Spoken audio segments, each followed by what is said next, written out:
ಬಿಜೆಪಿಯ ಹಿರಿಯ ನಾಯಕ ಹಾಗೂ ಮೊಗವೀರ ಸಮುದಾಯದ ಮುಖಂಡರಾಗಿದ್ದ ರಾಮಚಂದ್ರ ಬೈಕಂಪಾಡಿ ಅವರು ನಿಧನರಾಗಿದ್ದಾರೆ.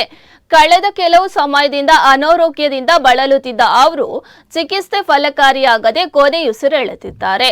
ಮೊಗವೀರ ಸಮುದಾಯದಲ್ಲಿ ಹಿರಿಯ ರಾಜಕೀಯ ನಾಯಕರಾಗಿ ಗುರುತಿಸಿಕೊಂಡಿದ್ದ ಅವರು ಮೀನುಗಾರರಿಗೆ ಸಮಸ್ಯೆ ಎದುರಾದರೆ ತಕ್ಷಣ ಹೋರಾಟಕ್ಕೆ ಮುಂದಾಗುತ್ತಿದ್ರು.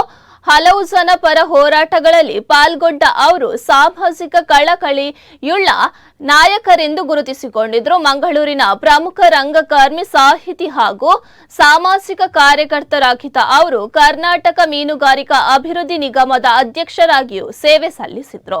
2021ರಲ್ಲಿ ಪ್ರತಿಷ್ಠಿತ ಕರ್ನಾಟಕ ರಾಜ್ಯೋತ್ಸವ ಪ್ರಶಸ್ತಿಗೆ ಭಾಜನರಾಗಿದ್ರು.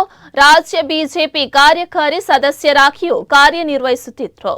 ರಾಮಚಂದ್ರ ಬೈಕಂಪಾಡಿ ಅವರು ನಿಧನಕ್ಕೆ ಜಿಲ್ಲೆಯ ಜನಪ್ರತಿನಿಧಿಗಳು, ಮೀನುಗಾರ ಸಂಘಟನೆಗಳು ಹಾಗೂ ವಿವಿಧ ಗಣ್ಯರು ತೀವ್ರ ಸಂತಾಪ ಸೂಚಿಸಿದ್ದಾರೆ.